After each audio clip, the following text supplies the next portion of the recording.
우리가 지금 바라보는 이 풍경은 과연 진짜 모습일까요? 아니면 누군가의 눈에 비친 어쩌면 상상 속에서만 존재하는 다른 세상의 이야기일까요?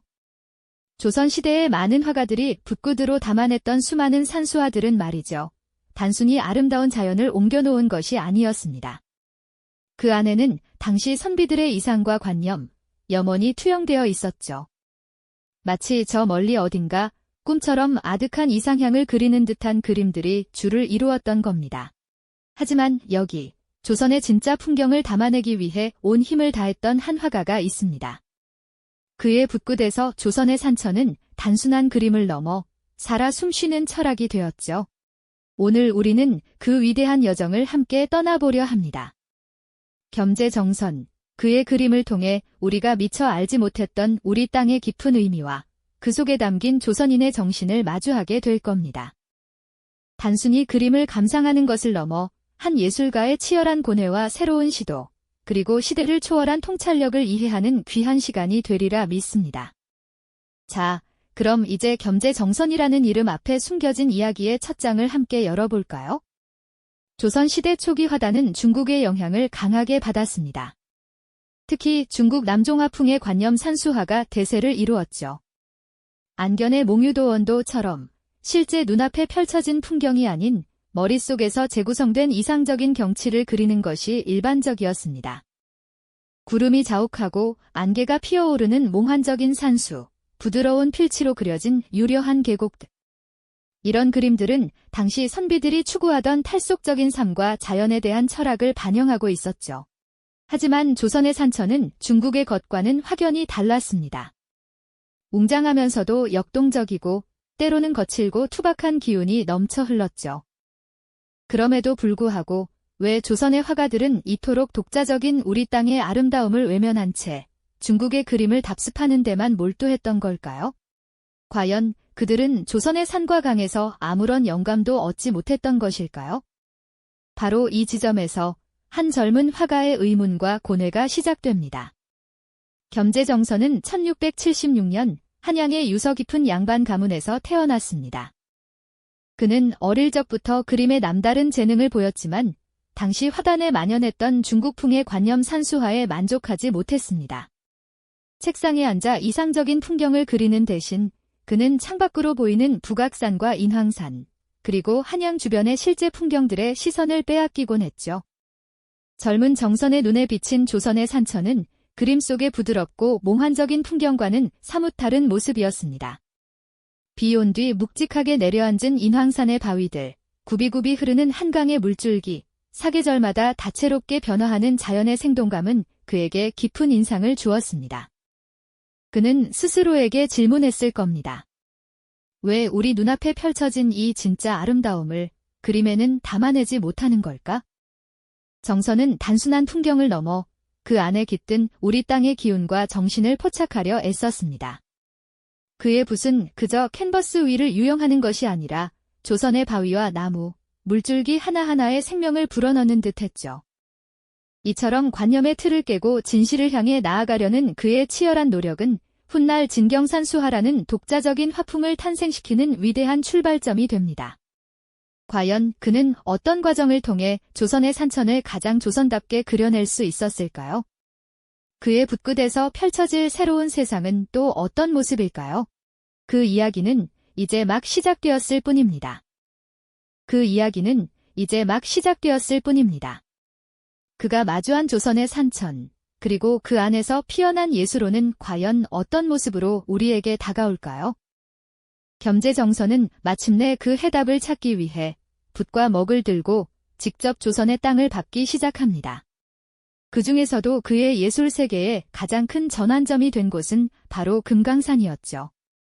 금강산은 예로부터 수많은 시인과 화가들이 동경했던 땅이었지만 정선에게는 단순한 경치가 아니었습니다. 그는 금강산을 거닐며 기존의 관념적인 산수화로는 결코 담아낼 수 없는 살아 숨쉬는 듯한 조선의 기운을 온몸으로 느끼게 됩니다.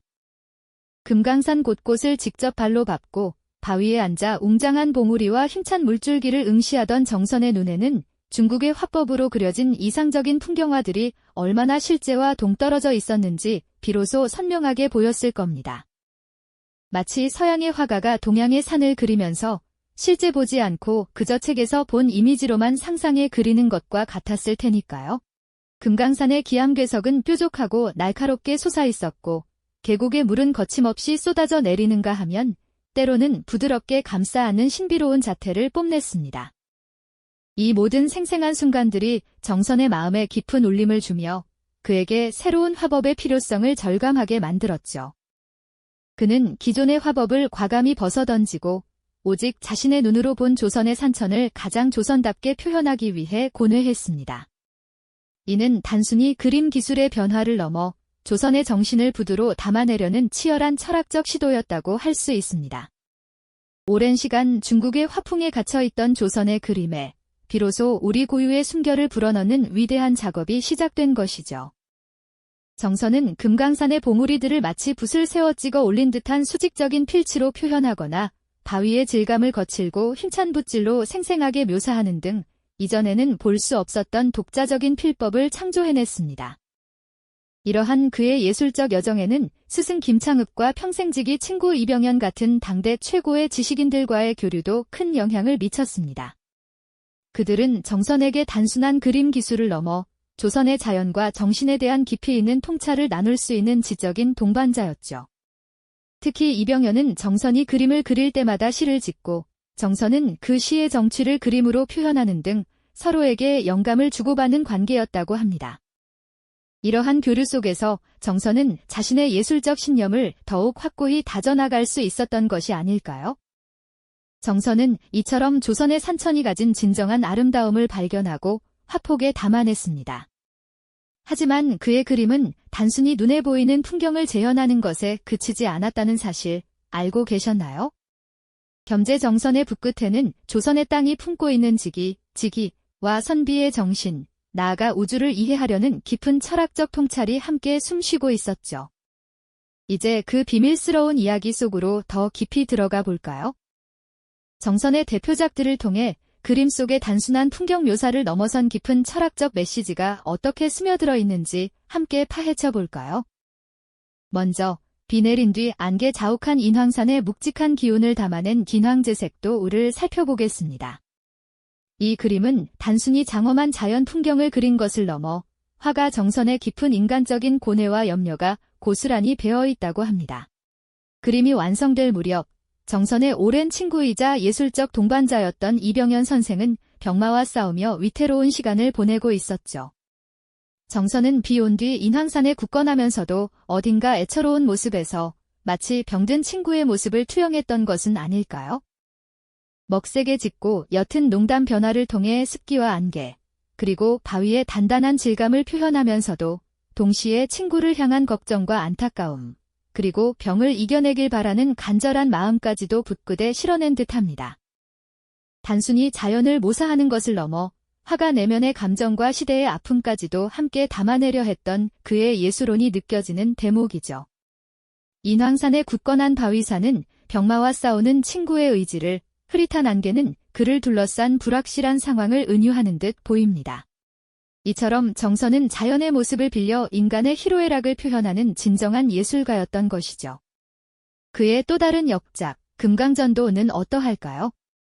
이 그림은 금강산의 외금강과 내금강을 하나의 화면에 기가 막히게 담아낸 것으로 유명하죠. 뾰족뾰족 솟아오른 기암괴석의 외금강과 부드러운 능선이 이어진 내금강이 한 폭에 어우러져 있습니다. 언뜻 보면 이질적인 두 풍경을 한데 모아놓은 듯하지만 자세히 들여다보면 그 속에 놀라운 조화와 균형이 숨어 있다는 것을 알 수 있습니다. 이는 단순히 풍경을 나열한 것이 아니라 동양 철학의 핵심인 음양오행 사상을 그림 속에 녹여낸 것이라고 해석할 수 있습니다. 뾰족하고 강렬한 외금강은 양의 기운을, 부드럽고 온화한 내금강은 의 기운을 상징하며 이 둘이 만나 완벽한 조화를 이루는 우주의 섭리를 보여주는 것이죠. 정선은 금강산의 지형적 특성뿐만 아니라 그 안에 흐르는 생명의 기운, 즉 지기까지도 화폭에 담아내려 했습니다. 붓의 강약과 먹색의 농담 조절을 통해 산세의 웅장함과 계곡의 깊이감을 표현하며 마치 금강산이 살아 숨쉬는 듯한 생동감을 불어넣었죠. 그의 붓글은 단순한 풍경을 넘어 조선의 자연이 가진 고유한 에너지와 정신을 포착하려는 노력이었습니다. 이는 당시 서양 미술이 대상을 객관적으로 재현하려 했던 것과는 사뭇 다른 자연과의 교감을 통해 본질을 꿰뚫으려 했던 동양적 사유의 정수라고 할 수 있습니다. 그림 속 금강산은 단순한 산이 아니라 우주의 이치와 생명의 순환을 담아낸 하나의 거대한 철학적 우주였던 셈이죠. 정선은 이렇게 자연을 통해 삶과 우주의 진리를 탐구했습니다. 그의 그림은 단순한 풍경화가 아니었습니다. 그것은 조선인의 눈으로 본 조선의 정신이자 자연과 인간의 관계에 대한 깊이 있는 철학적 성찰을 담은 메시지였죠. 그가 살았던 시대의 정치적 격변과 개인적인 삶의 굴곡 역시 그의 작품에 고스란히 투영되어 그림에 더욱 깊은 울림을 더했습니다. 우리는 정선의 붓굿에서 펼쳐지는 산천의 모습을 보며 단순한 아름다움을 넘어선 삶의 지혜와 우주의 섭리까지도 엿볼 수 있는 것이죠. 정선은 자연을 통해 삶과 우주의 진리를 깊이 탐구했죠. 그의 그림은 결코 단순한 풍경화로 그치지 않았습니다. 그것은 조선인의 눈으로 본 조선의 정신이자 자연과 인간의 관계에 대한 깊이 있는 철학적 성찰을 담은 메시지였습니다.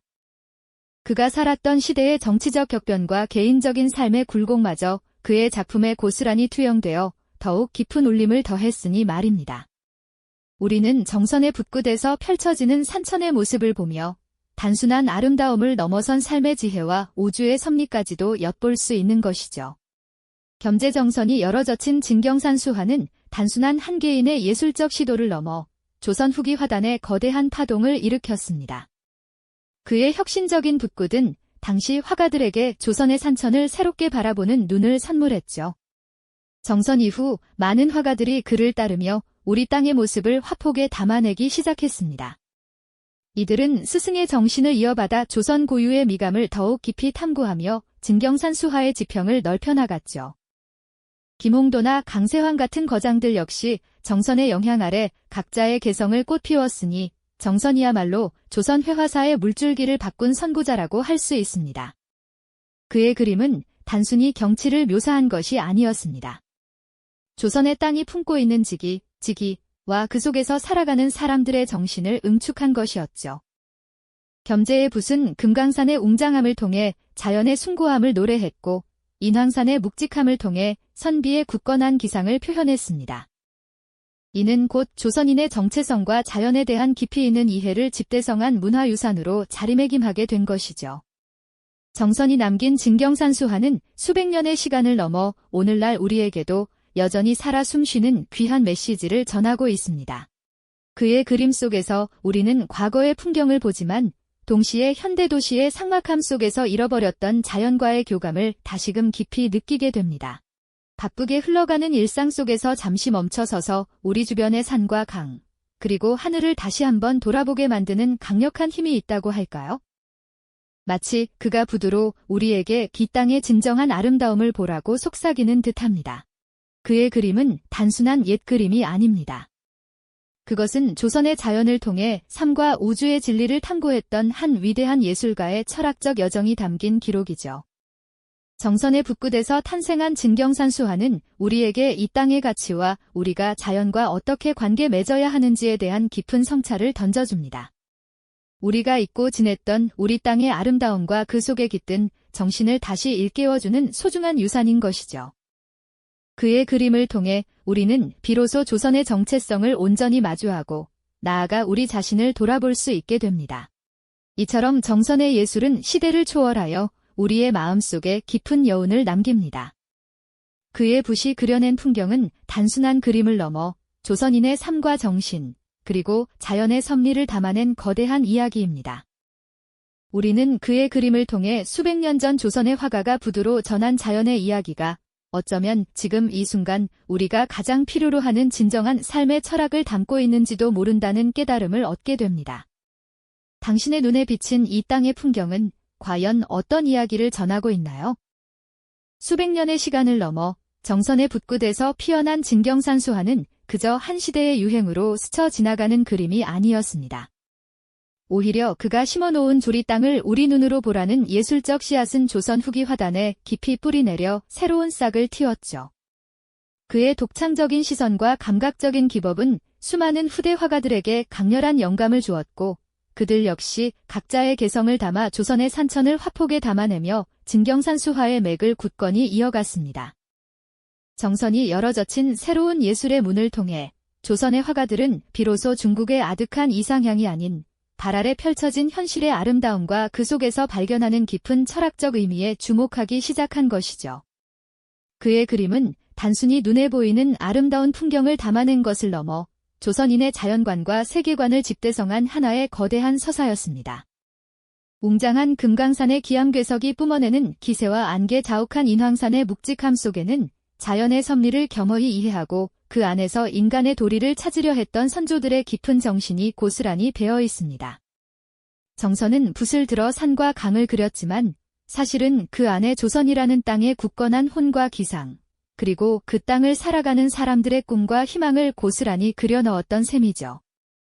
그의 작품 하나하나가 마치 살아 숨쉬는 역사책처럼 우리에게 조선의 진정한 정체성을 웅변하고 있는 듯합니다. 오늘날 우리가 마주하는 풍경은 어떻습니까? 바쁘게 돌아가는 도시의 빌딩 숲 사이로 혹은 시원하게 뚫린 고속도로 너머로 무심하게 스쳐 지나가는 자연의 모습은 우리에게 과연 어떤 의미로 다가오고 있을까요? 정선의 그림을 통해 우리는 잠시 잊고 지냈던 우리 땅의 소중한 가치와 자연과의 깊은 교감을 다시금 생각해보게 됩니다. 그의 붓이 담아낸 수백 년 전의 풍경은 단순히 과거의 유물이 아닌 지금 이 시대를 살아가는 우리에게도 여전히 유효한 자연의 지혜와 삶의 철학을 전하고 있는 소중한 메시지일 테니까요. 정선의 붓이 우리에게 던지는 질문은 단순히 무엇을 보느냐를 넘어 어떻게 느끼고 이해하느냐에 대한 근원적인 것이겠죠. 결국 겸재정선은 단순한 풍경화가를 넘어 조선의 정신과 자연의 섭리를 부두로 통찰한 위대한 철학자였습니다. 그의 진경산수화는 우리에게 이 땅의 아름다움뿐 아니라 그 안에 깃든 생명의 존엄성과 우주적 질서를 가르쳐주죠. 수백 년의 세월이 흘렀지만 그의 그림이 전하는 메시지는 여전히 우리 마음속에 깊은 울림을 남기며 우리가 살아가는 이 땅과 자연을 향한 새로운 시선을 열어줍니다. 우리가 잊고 지냈던 우리 땅의 아름다움, 그 속에 깃든 생명력, 그리고 자연과 공존해야 할 인간의 도리를 다시금 일깨워주는 소중한 유산인 것이죠. 지금 당신의 눈에 비친 이 땅의 풍경은 과연 어떤 이야기를 전하고 있습니까? 그리고 그 이야기는 당신의 삶에 어떤 깊은 의미로 다가오고 있나요? 정선의 붓이 그려낸 조선의 풍경처럼 우리 주변의 자연 또한 우리에게 끊임없이 말을 걸어오고 있을 겁니다. 그 소리에 잠시 귀 기울여 본다면 어쩌면 우리가 가장 필요로 하는 진정한 삶의 철학을 발견하게 될지도 모르겠습니다. 정선의 그림이 전하는 지혜는 시대를 초월하여 우리의 삶의 깊은 통찰을 선사할 테니까요. 이 영상이 도움이 되셨다면 좋아요와 구독 부탁드립니다. 여러분의 응원이 제게 큰 힘이 됩니다. 다음 영상에서도 더 유용한 정보를 공유하겠습니다. 감사합니다.